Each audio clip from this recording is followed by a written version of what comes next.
Shalom et excellent lundi à tous les valeureux guerriers de Christ. Nous rendons toute la gloire à ce Dieu indomptable, à ce Dieu puissant, à ce Dieu redoutable que nous servons. Nous rendons toute la gloire à ce Dieu qui ne tape jamais poteau. Nous rendons gloire à ce Dieu qui, lorsqu'il dit une chose, il veille à son accomplissement. Et nous lui rendons vraiment toute la gloire pour ce qu'il a toujours eu à accomplir dans nos vies, même quand on ne l'a pas demandé. Aujourd'hui, dans le cadre de prière lumineuse, nous voulons continuer avec la grande thématique que nous avons commencé la semaine dernière, se corriger pour dépasser ses limites. Et pour cela, nous allons ouvrir nos Bibles dans le livre de Proverbes, chapitre 3, le verset 11. Il est écrit « Mon fils, ne méprise pas la correction de l'Éternel et ne t'effraie point de ses châtiments. » Job, chapitre 5, le verset 17, il dit « Heureux l'homme que Dieu châtie, ne méprise pas la correction du Tout-Puissant. » La semaine dernière, dans les versets bibliques que nous avons eu à lire, nous avons constaté que Dieu, dans sa façon de concevoir la vie, a placé dans nos vies des autorités.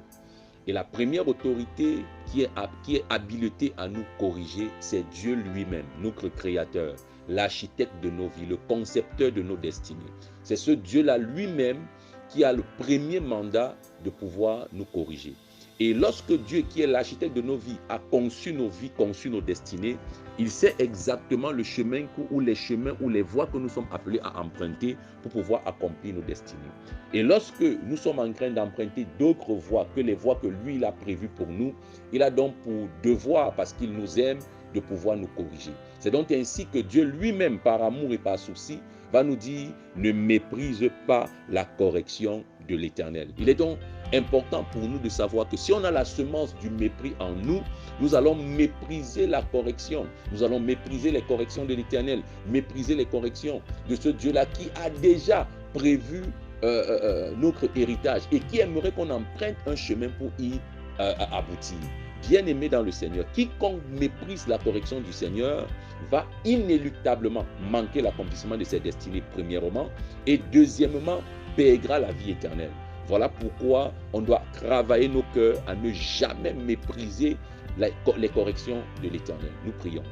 Père éternel, nous sommes au-devant de toi. Aujourd'hui, nous venons te supplier de nous pardonner pour toutes les fois où, Père éternel, nous avons désobéi aux instructions que tu nous as données.